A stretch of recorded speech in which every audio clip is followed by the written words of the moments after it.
Hello. तो हम previous lecture में अपना कंप्लीट किए थे जनरल ऑर्गेनिक केमिस्ट्री को। जनरल ऑर्गेनिक केमिस्ट्री में मेरा केमिस्ट्री जो है पूरा कंप्लीट हो चुका है। तो हम बात किए थे कि हम नेक्स्ट टॉपिक इनऑर्गेनिक का स्टार्ट करेंगे। तो हम आज इनऑर्गेनिक का स्टार्ट कर रहे हैं। वो भी कौन सा चैप्टर स्टार्ट कर रहे हैं? ऑर्गेनोमेटॉलिक। ऑर्गेनोमेटालिक ऑर्गेनोमेटालिक केमिस्ट्री के बारे में हम पढ़ते हैं। इसका वेटेज बहुत ज़्यादा है। ये तो हम बात कर ले कहीं पे भी, या फिर कोई DU, JNU, AMU, BHU कहीं का भी टेस्ट दे रहा है अगर, वहाँ के लिए भी बहुत ज़्यादा इसका मायने रखता है। और कोई PhD के लिए CSIR नेट का एग्ज़ाम दे रहा है, IIT JEM का एग्ज़ाम दे रहा है, तो उसमें भी बहुत ज़्यादा वेटेज रखता है ये। तो ऑर्गेनोमेटालिक कहते किसे हैं? सबसे पहले ये बात जाने कि ऑर्गेनोमेटालिक केमिस्ट्री में क्या होता है। तो ऑर्गेनोमेटालिक केमिस्ट्री में जो होता है, इसमें मेटल और कार्बन के बीच जो बॉन्ड बनता है उसी को हम बोलते हैं ऑर्गेनोमेटालिक कंपाउंड। किसको बोलते हैं? ऑर्गेनोमेटालिक केमिस्ट्री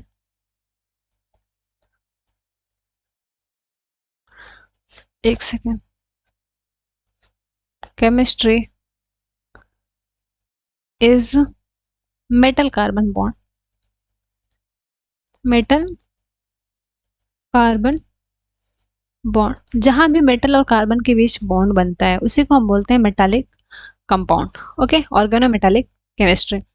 ओके, इसमें हम पढ़ते हैं, इसमें इनऑर्गेनिक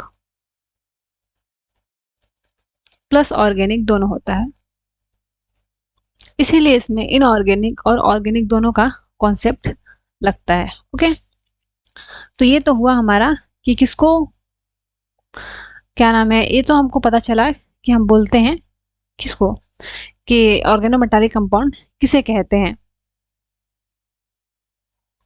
तो अब हम बात करते हैं कि अगर हम पूछें कि इसमें जनरली ऑर्गेनोमेटालिक केमिस्ट्री में हम बात करते हैं कैटेलिस्ट के बारे में, कि जो कैटेलिस्ट होता है उसका काम क्या होता है, वो कैसे वर्क करता है। तो सबसे पहले हम जान लेते हैं कि व्हाट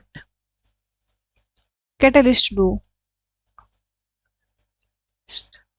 कि कैटेलिस्ट का काम क्या है। ये क्वेश्चन पूछा भी था एक बार। ये क्वेश्चन, एक सेकेंड, ये क्वेश्चन टीफर में 2015 में क्वेश्चन पूछा था। तो बहुत सारे बच्चों को लगता है कि कैटेलिस्ट का काम होता है एक्टिवेशन एनर्जी को घटाने का, इंक्रीज करता है रेट ऑफ रिएक्शन को या डिक्रीज करता है रेट ऑफ रिएक्शन को। तो ऑप्शन क्या होगा?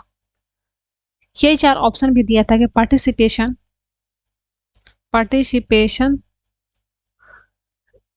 इन द रिएक्शन, सेकेंड है decrease activation energy, decrease activation energy,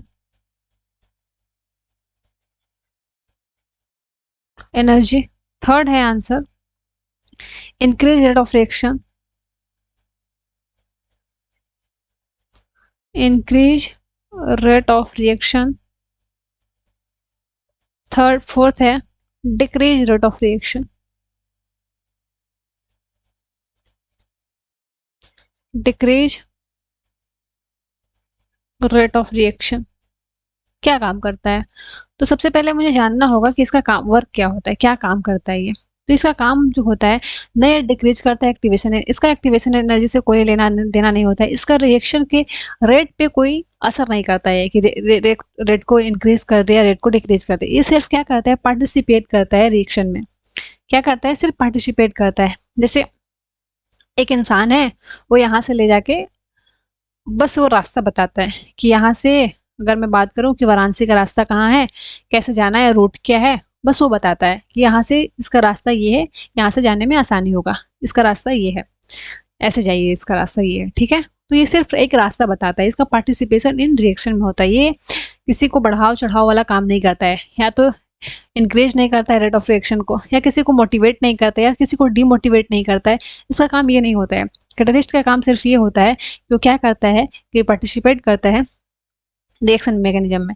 इसी तरह हम बात कर ले कि किसको कैटलिस्ट बोलते हैं और किसको ऑर्गेनोमेटालिक कंपाउंड बोलते हैं। तो जैसे फॉर एग्जांपल ये है RH PPH3 Cl, ये क्या है? आई थिंक ये सबको पता होगा, ये 12th लेवल पर सब पढ़ा होता है कि विल्किंसन कैटलिस्ट है। ये कौन सा कैटलिस्ट है? विल्किंसन कैटलिस्ट है। कैटलिस्ट है। इसको क्यों कैटलिस्ट बोल रहे हैं? क्योंकि यहाँ पे ये जो मेटल है, मेटल किसी भी क्या कर रहा है, कार्बन से बॉन्ड नहीं बनाए। अगर यही क्या करे, सी डबल बॉन्ड हो, सी डबल बॉन्ड सी, इससे क्या करे, बॉन्ड बना ले। जब इसे बॉन्ड बना लेगा तब हम इसको बोलते हैं ऑर्गेनोमेटालिक कंपाउंड। ऑर्गेनोमेटालिक कंपाउंड बोलेंगे। ओके, तो आई थिंक ये क्लियर हो गया होगा। यहाँ पे इसको कैटलिस्ट बोल रहे हैं, यहाँ पे इसको हम क्या बोल रहे हैं, यहाँ पे ऑर्गेनोमेटालिक कैटलिस्ट बोल रहे हैं, यहाँ पे हम इसको बोल रहे हैं ऑर्गेनोमेटालिक कंपाउंड, क्योंकि ये क्या कर रहा है, मेटल जो है वो कार्बन से बॉन्ड बना लिया है। ओके, इसका विल्किंसन कैटलिस्ट का काम क्या होता है, ये हाइड्रोजन देता है। क्या देता है? हाइड्रोजन बताता है कि किसके पास कितना हाइड्रोजन है। तो उसको हम डिटेल में बाद में पढ़ेंगे, बस ये कैटलिस्ट और कंपाउंड में डिफ्रेंशिएट करने के लिए कंपाउंड हम लिए। अब सबसे पहले हम पढ़ते हैं कि टाइप ऑफ ऑर्गेनोमेटालिक कंपाउंड, कितने टाइप के ऑर्गेनोमेटालिक कंपाउंड होते हैं। Types of organo OMC compound, organometallic compound based on periodicity.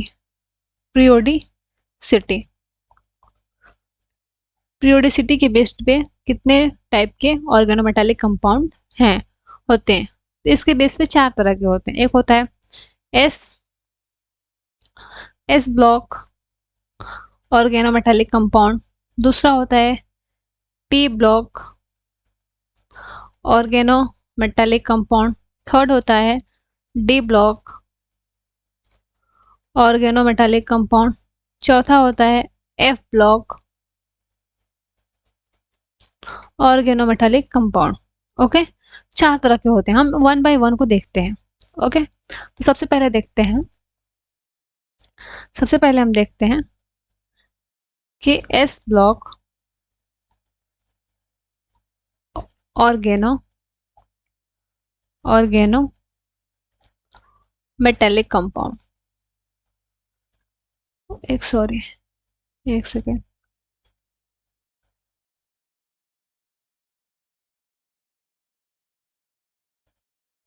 Organometallic compound.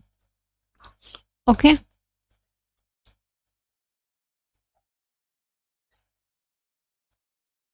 तो सबसे पहले ये देखते हैं कौन सा होता है। तो इसमें जो होता है, जो इसमें एस ब्लॉक मुझे पता है क्या होता है, मेटल होता है।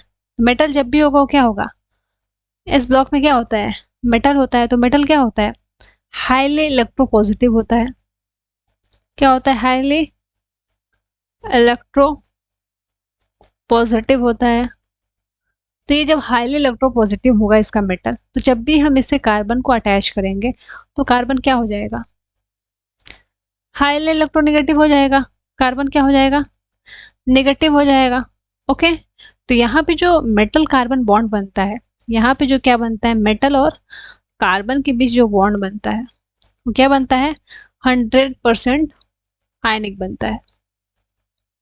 ओके, ये होता है इस block organometallic compound. Suppose that for example में क्या क्या होगा, अब एग्जांपल जैसे हम पूछ ले तो RMgX हो गया, ये क्या होगा, ये पॉजिटिव होगा, ये नेगेटिव होता है। हम इसको ऑर्गेनिक कंपाउंड में पढ़ते हैं, ऑर्गेनिक केमिस्ट्री में हम इसका यूज करते हैं कि कौन 1,2 रिएक्शन देता है, कौन 1,2,1,4 रिएक्शन देता है। ओके, तो इतना डिटेल में हमको नहीं जाना। C2H5Li, R2CuLi, ये जितने भी सारे हैं ये क्या हैं, एस ब्लॉक ऑर्गेनोमेटालिक कंपाउंड है।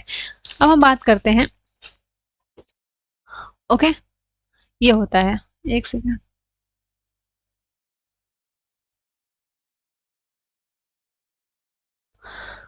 अब हम बात करते हैं। अगर हम पूछें कि इन चारों में अगर कलर कंपाउंड के बारे में हम बात कर लें, कलर कंपाउंड, अगर हम कुछ क्वेश्चन दे दें ऐसा, ये भी क्वेश्चन शायद पूछा था कहीं पे, कहाँ पूछा था ये एग्जैक्ट याद नहीं आ रहा है मुझे। फर्स्ट अगर दे दे RLi, सेकेंड दे दे टर्शरी ब्यूटाइल लिथियम, थर्ड दे दे N ब्यूटाइल लिथियम, फोर्थ दे दे CpLi। ठीक है, तो इसमें कौन सा कलर कंपाउंड होगा? तो मुझे इतना पता है कि ये जो है, ये चारों जो हैं, butyl, tertiary butyl, butyl, R जो ग्रुप है, एल्काइल ग्रुप है, ये तीनों क्या हैं? सेचुरेटेड हैं। सेचुरेटेड क्या है? ऑर्गेनोमेटेलिक कंपाउंड है। और ये क्या है? सीपीएलआई। सीपीएलआई जो है वो क्या है? अनसेचुरेटेड, अनसेचुरेटेड ऑर्गेनोमेटेलिक कंपाउंड है। तो जहां भी सेचुरेटेड ओएमसी आएगा वो क्या होता है? कलरलेस होता है, कलरलेस होता है। जो क्या होता है, अनसेचुरेटेड ओएमसी होता है, वो क्या होता है? कलर्ड कंपाउंड होता है, कलरफुल कंपाउंड होता है। ओके, तो ये ध्यान में रखना है कि जब भी क्या होगा, सेचुरेटेड ओएमसी आएगा वो क्या होता है? कलरलेस होता है। जो अनसेचुरेटेड ओएमसी आता है, अनसेचुरेटेड का मतलब जैसे ये ग्रुप लग अनसेचुरेटेड हो गया, सपोज दैट कोई ऐसे ही पता चलेगा ये सीपी जो है यही है, तो उसको हम बताएंगे जहाँ पे डबल बॉन्ड आ जाए उसको हम बोलते हैं अनसेचुरेटेड। ओके, तो अब हम बात कर रहे हैं एस ब्लॉक जो है सॉल्वेंट के, एक सेकंड, इसको ऊपर करते हैं। S block, S block, S block OMC depend upon solvent. ये किस पे डिपेंड करता है? सॉल्वेंट पे डिपेंड करता है। एस ब्लॉक ऑर्गेनोमेटालिक कंपाउंड है, दो तरह के सॉल्वेंट इसमें यूज करते हैं, जैसे ROR हो गया या फिर H2O हो गया। ओके, तो जहां भी ROR सॉल्वेंट यूज करेंगे तो किसकी तरह ये बिहेव करता है? Act as a nucleophile, phile attack. और जहां भी हम H2O यूज करेंगे ये किसकी तरह एक्ट एज अ बेस, ये बेस की तरह काम करता है। ये चीज को हमको ध्यान में रखना है। जहां भी H2O सॉल्वेंट यूज कर रहे हैं, H2O सॉल्वेंट यूज कर रहे हैं, वहां पे क्या करेगा? बेस की तरह काम करता है। जहां भी ROR सॉल्वेंट यूज करेंगे वो न्यूक्लियोफाइल की तरह अटैक करता है। ये जब हम रिएक्शन करने लगेंगे तो उसमें अच्छे से क्लियर हो जाएगा। ओके, अब हम बात करते हैं पी ब्लॉक ओएमसी के बारे में। किसके बारे में हम बात करते हैं? पी ब्लॉक ओएमसी के बारे में। ये जो है आर्सेनिक है, ये क्या है? पी ब्लॉक एलिमेंट है। इसको हम क्या बोलते हैं? ये क्या है इसका नाम? कोकडाइल ऑक्साइड। ओके, ये जो है ये फर्स्ट ओएमसी है, फर्स्ट ऑर्गेनोमेटालिक कंपाउंड है। ये क्या है? फर्स्ट ऑर्गेनोमेटालिक कंपाउंड है। कोकोडाइल ऑक्साइड जो है सबसे पहले इसी को हम बनाए थे। अब पी ब्लॉक ओएमसी जो होता है इसमें 99% से 100% तक कंपाउंड जो होता है, मेटल कार्बन बॉन्ड जो होता है, मेटल कार्बन बॉन्डिंग जो होता है वो क्या होता है? कोवलेंट बॉन्डिंग होता है, कोवलेंट बॉन्डिंग होता है। ओके, अब हम बात करते हैं डी ब्लॉक ओएमसी के बारे में। अब हम किसके बारे में बात करते हैं? डी ब्लॉक ओएमसी के बारे में।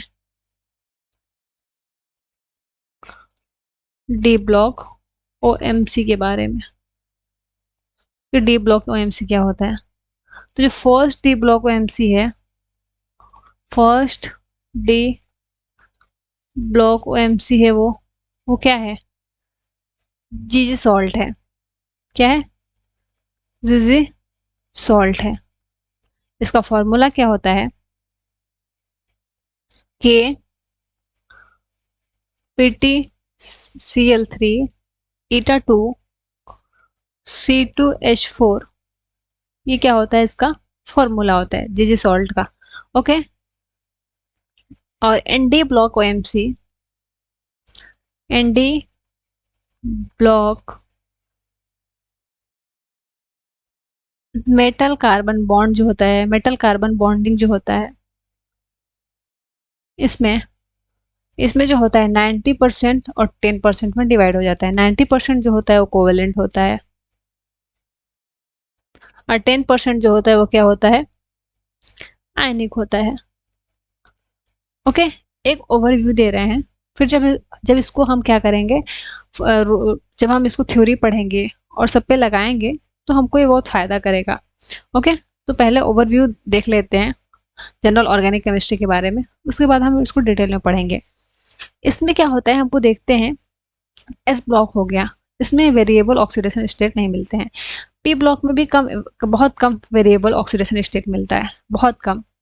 डी ब्लॉक जो होता है इसमें बहुत ज़्यादा वेरिएबल ऑक्सीडेशन स्टेट मिलता है। तो बहुत ज़्यादा वेरिएबल ऑक्सीडेशन स्टेट मिलने की वजह से, due two variable oxidation state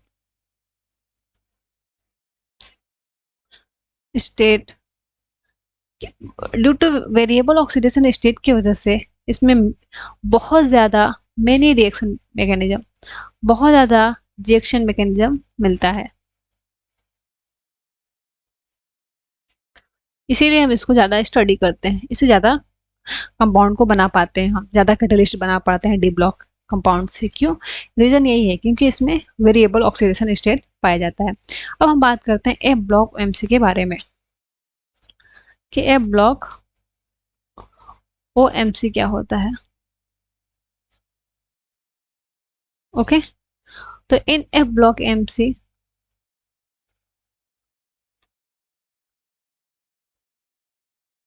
जो मेटल कार्बन बॉन्डिंग होता है, इसमें मेटल कार्बन बॉन्डिंग होता है इसमें, जो वो कैसा होता है, 50% आयनिक हो, सॉरी 50% जो होता है वो आयनिक होता है और 50% जो होता है वो कोवलेंट होता है। इससे हम बनाते हैं क्या, यूरेनियम आयन। क्या बनाते हैं, यू, एक सेकेंड, यूरेनियम ऑर्गेनोमेटालिक कंपाउंड बनाते हैं। Uranium organometallic compound F block OMC से बनाते हैं। अब ये मेरा कंप्लीट हुआ कि एस ब्लॉक कौन सा होता है, पी ब्लॉक कौन सा होता है, डी ब्लॉक कौन सा होता है, एफ ब्लॉक कौन सा होता है। सबसे बड़ी बात आती है कि ये सब तो ठीक है, लेकिन एक सेकेंड, लेकिन हम इसका एप्लीकेशन क्या है। सबसे पहले पहले हमको एप्लीकेशन जानने की ज़रूरत है कि सबसे पहले कि इसका एप्लीकेशन क्या है, क्यों इसको हम पढ़ रहे हैं, क्या मेरे डेली लाइफ में इसकी यूज़ है। एप्लीकेशन ऑफ ओएमसी, तो इसको हम कल पढ़ेंगे, इसको बहुत डिटेल में पढ़ेंगे कि क्या यूज़ है, क्या मेरे लाइफ में इसका यूज़ है, क्या कर सकते हैं इसे। बहुत ही इंटरेस्टिंग कल का लेक्चर होने वाला है कि जो मैगी है वो क्यों बैन हो गया, और क्या और बहुत सारे कंपाउंड जो है वो हम एंटी नॉकिंग नॉकिंग के रीजेंट के तौर पे यूज़ करते हैं। तो उसको हम कल पढ़ेंगे, उसको बहुत डिटेल में पढ़ेंगे। तो आज के लिए इतना ही रहने देते हैं, उसके बाद हाँ तो कल देखते हैं इसको। Okay, thank you.